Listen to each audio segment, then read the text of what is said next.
Hope you're all still awake. Late Night Mega here, and this part is going to be mostly cutscenes. Link, isn't that?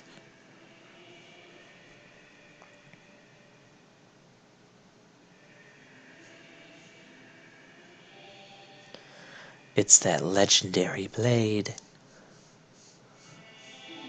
The Master Sword.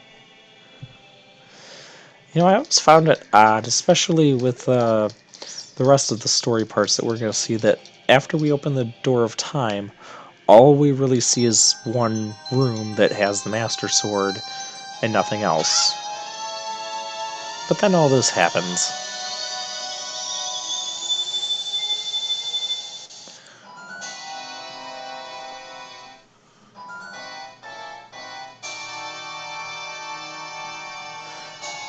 Excellent work, as I thought. You held the keys to the Door of Time. You couldn't have just killed Link and taken the keys? You have led me to the gates of the Sacred Realm. Yes, I owe it all to you, kid.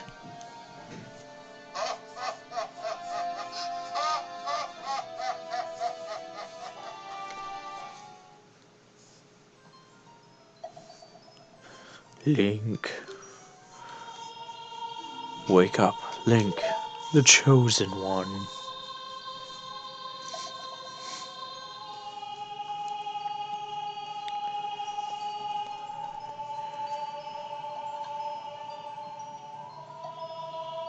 There's clearly someone standing there, but, yeah, let's look up at the, blackness of nothing before looking at the guy.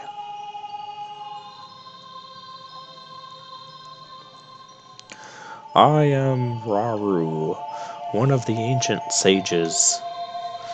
Ages ago, we ancient sages built the Temple of Time to protect the entrance to the Sacred Realm. This is the Chamber of Sages inside the Temple of Light. The Temple of Light, situated in the very center of the Sacred Realm, is the last stronghold against Ganondorf's evil forces. The Master Sword, the evil-destroying sword that you pulled out of the pedestal of time, was the final key to the Sacred Realm. Link, don't be alarmed. Look at yourself. And now we're an adult.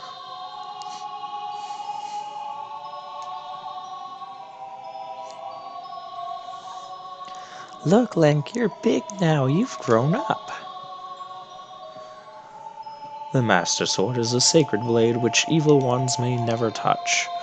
Only one worthy of the title of Hero of Time can pull it from the pedestal of time. However, you were too young to be the Hero of Time.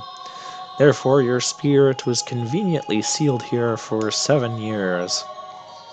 And now that you are old enough, the time has come for you to awaken as the Hero of Time. Well, do you understand your destiny? No, I don't understand why it had to be 7 years. Why couldn't it have been like 6.5? Have to be exactly 7? But remember, though you open the Door of Time in the name of peace, Ganondorf, the Gerudo King of Thieves, used it to enter this forbidden sacred realm. He obtained the Triforce from the Temple of Light, and with its power he became the King of Evil. His evil power radiated from the temples of Hyrule, and in 7 short years it transformed Hyrule into a world of monsters. My power now has only little influence even in this sacred realm, namely this Chamber of Sages. But there is still hope. The power of the sages remains. When the power of all the sages is awakened, the sages' seals will contain all the evil power in the void of the realm. I, Raru, am one of the sages, and have a very confusing to pronounce name. But your power to fight together with the sages makes you the Hero of Time. Yes, we've been over this. Chosen by the Master Sword, yada yada yada. If you think this is dragging on, we still have more cutscenes after this. Oh, we get your power. In other words, we get a plot device to collect.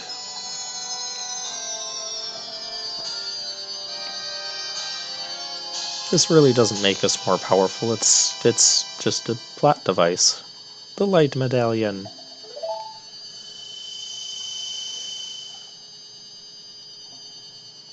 Find the other sages and save Hyrule. That sounds like a lot of work.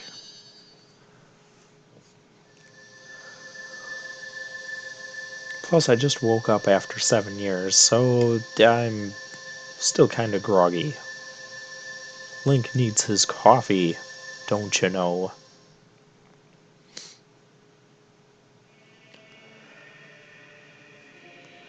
And now, yes, we're back in the Temple of Time. That's part of the strange thing I find about the whole adult and child differences. I mean, I can understand the child Link not being able to use the Master Sword properly, but like some of the other things, like adult Link not being able to use the boomerang or the slingshot, I find those to be kind of odd. Especially since, we just got the boomerang and now we don't get to use it.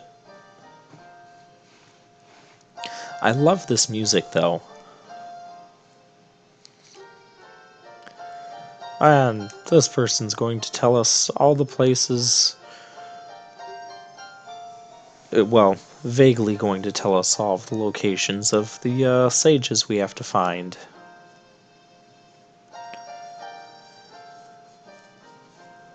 Yes, bind evil, return peace. That's what the other guy told us.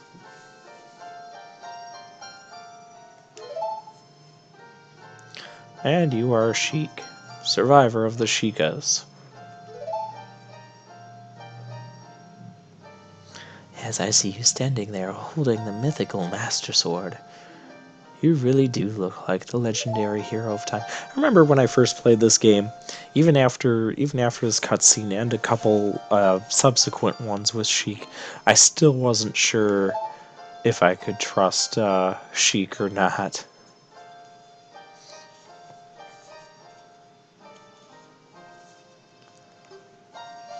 And this age is a girl I know. Gee, I wonder who it could be.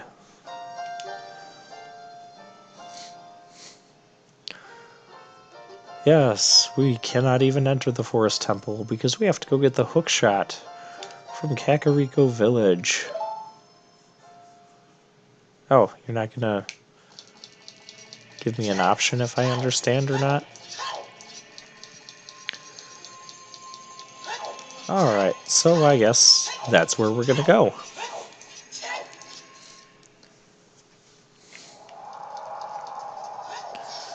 And we can see like a really ominous cloud over Death Mountain. I really like that cloud, it's kind of a nice touch.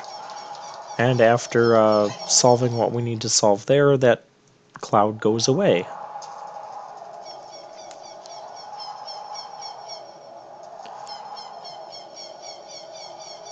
And, well, that's what happened to Hyrule Castle.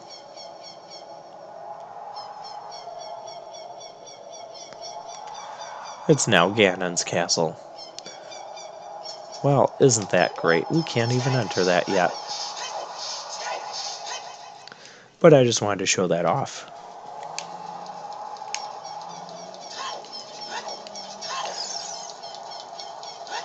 Well, I mean, I guess you probably can enter that if you glitch your way around the game or something. I don't know, I've heard of people doing certain things to enable glitches in some of these Zelda games. But that's just not my style.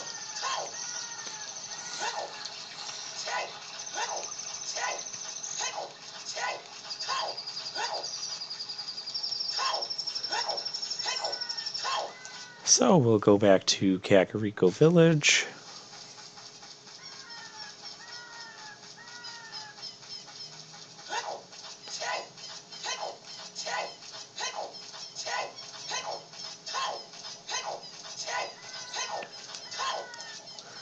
Although it doesn't really tell us what we're supposed to do in the village while we're here, so you kind of have to figure it out, but I already know these things.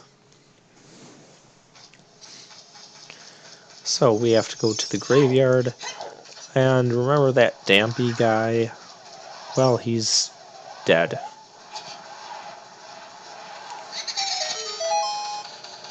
So we go down here. And this is Dampy's grave. See, he is dead.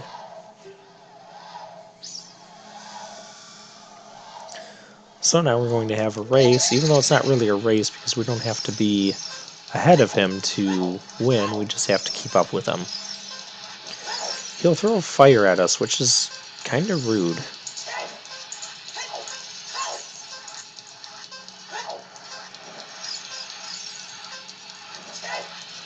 You can use your roll to try and do that, and you can hear the timer kind of go off after he enters a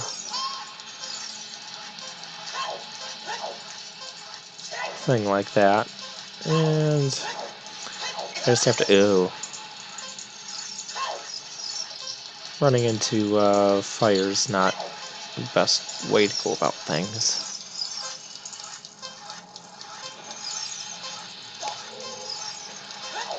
It's also putting it at really inconvenient spots for me right now. And this room, it seems like it's kind of unfair, but he dances around for quite a while. And this timer gives you quite a bit of time, and making it through gets us the equipment that we need.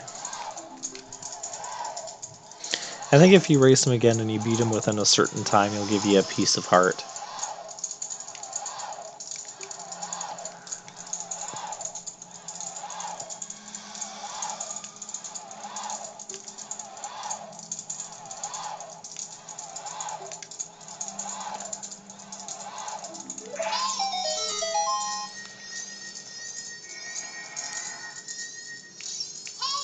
And this gives us another very important item.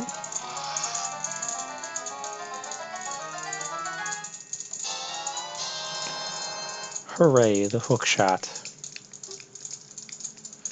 I know how to use the hookshot.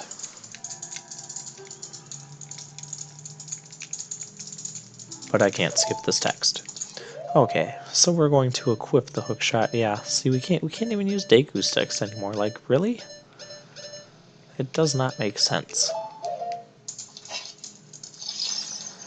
And the other thing we learn is how to deal with these. So these blocks that kind of look like the same symbol as the Temple of Time. So we just play our Song of Time and they disappear. There's also areas where blocks may appear by playing the Song of Time. And if Navi is just kind of floating around with the green light in an area, you can get that by jumping on that, but we're not doing that. Talking to this guy also teaches you a song that...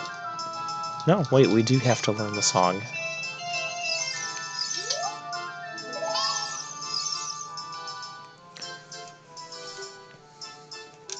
Yep, and then he's going to teach us the song from 7 years ago. Which that's where we're kind of going to get into a time paradox, where he's teaching us the song that we're going to go back in time to play.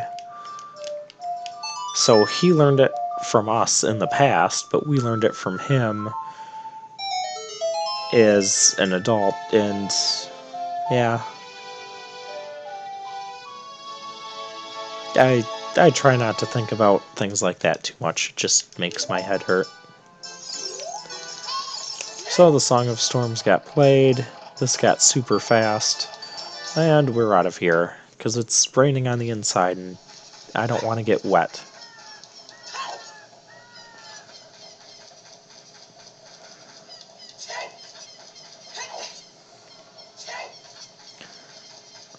Speaking of other logical inconsistencies, I'm wondering how...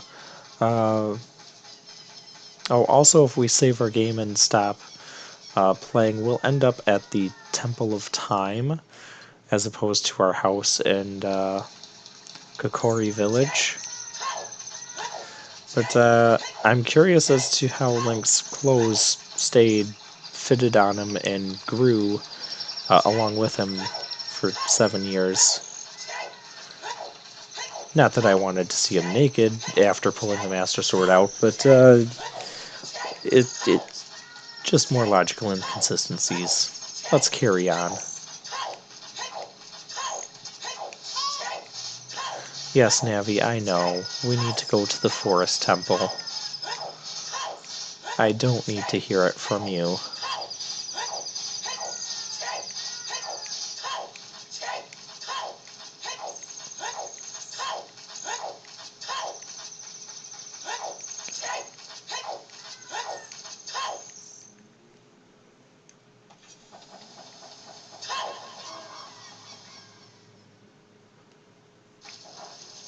Oh no, the village has been taken over by monsters.